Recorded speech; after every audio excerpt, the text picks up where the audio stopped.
não parar, não precipitar e não retroceder. Então dizer para esse cara, sabe quando nós vamos parar? Nunca. Nunca na sua porca vida. Né?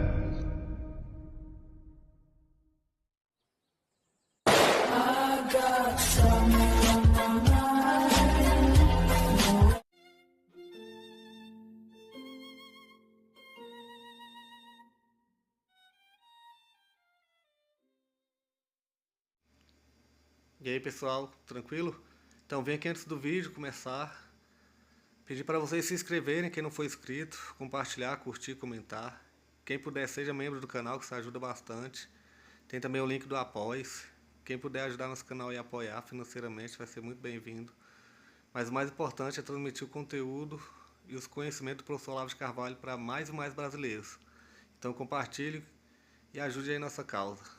Muito obrigado a todos os membros, apoiadores do canal. Fico muito feliz. Tenho certeza que a gente está no caminho certo. Então fiquem com o vídeo e até mais. Valeu! Aqui, pergunto por que as sociedades secretas começaram na Inglaterra e se na China os intelectuais não ambicionavam o poder por estar numa cultura que respeita os mais velhos. Eu digo, bom, em primeiro lugar, havia muitas sociedades secretas na China também, tá certo? Mas tinha um caráter mais defensivo, e você vê ao longo do tempo uma espécie de estabilidade do poder imperial. Isso aí você vê, durou muito tempo, acho que nada durou tanto quanto o Império Chinês, tá certo? E eu acho que uma das explicações para isso era o sistema de ensino chinês, que era baseado na, vamos dizer, na repetição, na cópia servil. Tá certo? Então, quer dizer, o sujeito educar-se na China significava ele se tornar igualzinho à geração passada. Agora, você pensa bem, o sujeito aprender a escrever em chinês não é brincadeira, leva uma vida. Então, quer dizer, se o sujeito consegui escrever igualzinho o meu antecessor, essa é uma vitória intelectual formidável. Agora, vou inventar alguma coisa, não dá tempo, meu filho. Você acabou de aprender, você já está para morrer. Né? Então, existe este fato, a própria dificuldade inerente da língua favorece o ensino de tipo tradicionalista, baseado na obediência e na cópia. Por outro lado, você não pode esquecer que toda essa coisa de liberdades individuais, direitos humanos, etc., isso aí só surge com o cristianismo. Se não fosse o cristianismo, ninguém teria essa ideia. Então, se você não aprende a encarar os outros indivíduos como almas imortais, então eles jamais vão ter uma importância em si mesmos. Isso é isso o que a gente observa em várias culturas do Oriente. O indivíduo não tem valor nenhum. Você pode trocar uma pessoa pela outra, não faz a mais mínima diferença.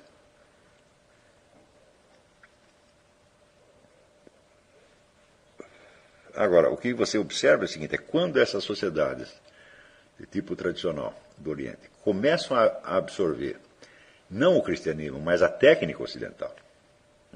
A técnica também surge a partir do cristianismo. Pode dizer que o grande foco irradiador de técnicas foram os mosteiros, né? E depois a ordem jesuíta. Quer dizer, esses aí fizeram mais descobertas técnicas do que todo o resto da humanidade. Mas aos poucos esse progresso técnico se torna independente da sua raiz religiosa e adquire uma dinâmica própria. Estas sociedades orientais, elas rejeitaram o cristianismo na época da Renascença, quer dizer, não foram capazes de absorver, não quiseram absorver, mas depois, mais tarde, quiseram absorver a técnica. E isto criou certas situações muito, muito peculiares. Por exemplo, quando você observa a história do Japão, né, onde você tem uma estrutura política rigidamente hierárquica, uma sociedade tradicionalista, e que, de repente, se industrializa. Você já está criando uma situação econômico-social que não bate com a estrutura de poder que você tinha antes. Então, essa estrutura de poder poderia cair. Para ela não cair, o que ela faz? Ela resolve se potencializar e se fortalecer na base da técnica. Então, você cria uma espécie de regime fascista, né? Fascista imperialista no Japão. Quer dizer, para que a mudança econômico-social não abalasse os fundamentos do poder, foi preciso que este mesmo poder assambarcasse, né, o poderio técnico e o pusesse a serviço dos seus objetivos. Não é isso? Então, até no negócio do debate com o Dugin, eu pus ali um anexo depois, contando a história do Haushofer, Karl Haushofer, fundador da geopolítica. Ele morou muito tempo no Japão e ele viu o seguinte, que havia ali uma campanha no Japão para expansão territorial sob a alegação de que não tinha mais espaço, de que tinha mais japonês do que metro quadrado. E ele fez as contas e ele viu, não, o Japão, a densidade populacional é menor do que na Alemanha. Eles não precisam de espaço nenhum. Então, daí ele descobriu que era uma ideia com o ministro. O ministro sabia que não precisava de espaço, coisa nenhuma, mas precisava de uma expansão imperialista. Para quê? Para fortalecer o imperador. Então inventaram a história do espaço vital que depois o Hitler veio a copiar. Mas que era totalmente mentira.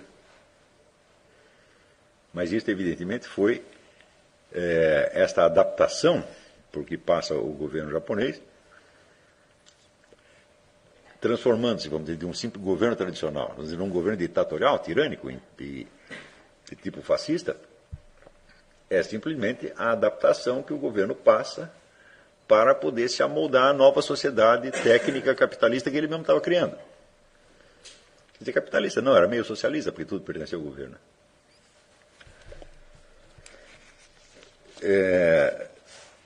Bem, ontem eu estava mencionando, né, certas coisas que só Deus e o diabo sabem, daí a Regina perguntou, Deus e o diabo para nós, católicos protestantes, e como as outras religiões veem isso? Eu digo, bom,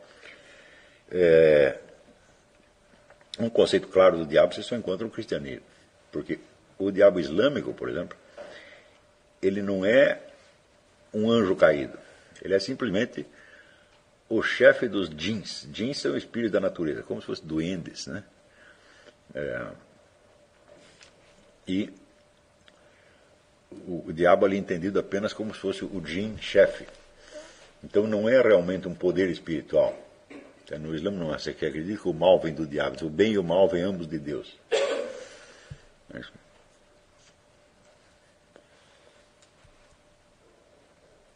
E você tem alguma noção de espíritos malignos, você tem em todas as religiões do mundo. Tá certo? Mas esses espíritos malignos frequentemente estão integrados no culto, quer dizer, você faz sacrifícios a eles.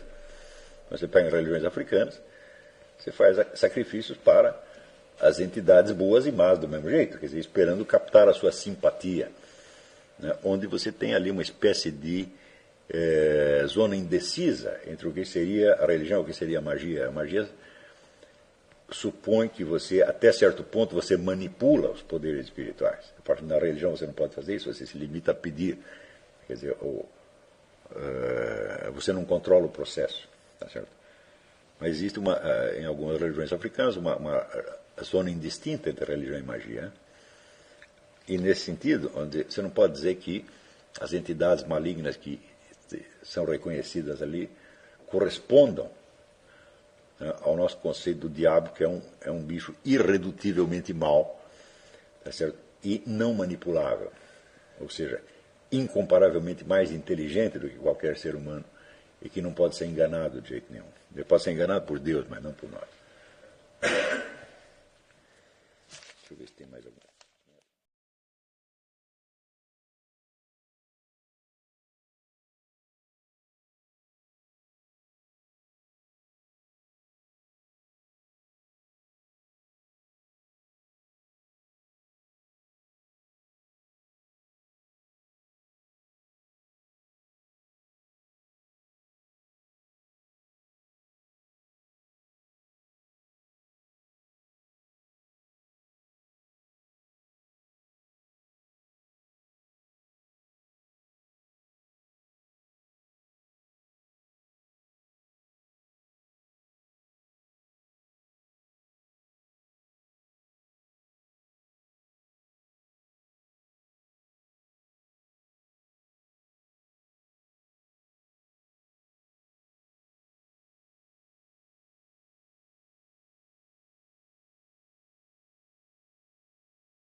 Chegamos a mais um final de uma aula, de um vídeo.